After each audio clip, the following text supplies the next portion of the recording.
বহু বছর আগে বাগদাদের উপকণ্ঠে ছিল একটি ছোট গ্রাম আল ফেরদাউস। সেই গ্রামে বাস করতেন এক সৎ মানুষ আব্দুল কাসেম। তার স্ত্রী ফাতেমা এবং একমাত্র ছেলে আব্দুর রহিমকে নিয়ে তাদের পরিবার ছিল খুব সুখী।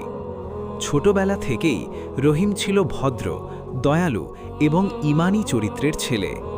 কিন্তু একদিন হঠাৎ গুরুতর অসুস্থ হয়ে পড়লেন রহিমের মা ফাতেমা। কিছুদিনের মধ্যেই তিনি এই দুনিয়া ছেড়ে চলে গেলেন।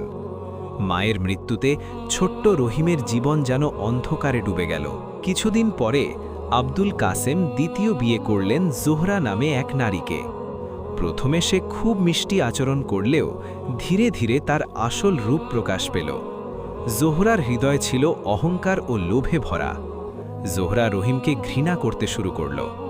একদিন গভীর রাতে সে ভয়ঙ্কর এক পরিকল্পনা করল।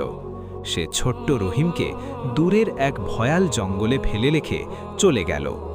জঙ্গলের অন্ধকারে ভয়ে কাঁপছিল রহিম। ঠিক তখনই সেখানে উপস্থিত হলেন এক জ্ঞানী দরবেশ। তিনি বললেন, এই বন সাহারা আল গায়েব, এখানে আল্লাহর ইচ্ছায় মনোনীত মানুষই আসে। দরবেশ রহিমকে আশ্রয় দিলেন। তিনি তাকে আধ্যাত্মিক শিক্ষা এবং তলোয়ার চালনা শেখাতে লাগলেন। অনেক বছর পর তিনি রহিমকে দিলেন এক অলৌকিক তলোয়ার, নূর ইহাক। এই তলোয়ার ছিল সত্য ও ন্যায়ের প্রতীক। 18 বছর বয়সে রহিম শক্তিশালী যুবক হয়ে বেরিয়ে পড়ল। সে পৌঁছাল সুলতানপুর রাজ্যে। সেখানে শাসন করত অত্যাচারী শাসক শাহজাদ। তার অত্যাচারে জনগণ ছিল অতিষ্ঠ। রহিম আর অন্যায় সহ্য করতে পারল না। সে নূর ইহাক তলোয়ার হাতে নিয়ে অন্যায়ের বিরুদ্ধে দাঁড়িয়ে গেল। তার সাহস আর সত্যের শক্তিতে শাহজাদের সৈন্যরা এক একে পরাজিত হতে লাগল। অবশেষে পতন ঘটল অত্যাচারী শাহজাদের। জনগণ আনন্দে উল্লাস করতে লাগল।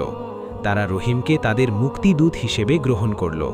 রহিমের বীরত্বের খবর ছড়িয়ে পড়ল চারদিকে।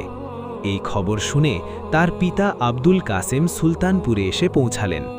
বহু বছর পর পিতা ও পুত্র একে অপরকে জড়িয়ে ধরলেন।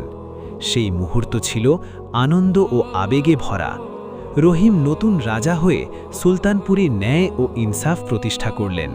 তিনি শিক্ষা, দয়া এবং সত্যের মাধ্যমে রাজ্যকে সমৃদ্ধ করে তুললেন। এই গল্প আমাদের শেখায়, আল্লাহর উপর ভরসা, ধৈর্য এবং সত্যের পথে চললে যে কোনো অন্ধকার শেষ পর্যন্ত আলোয় পরিণত হয়।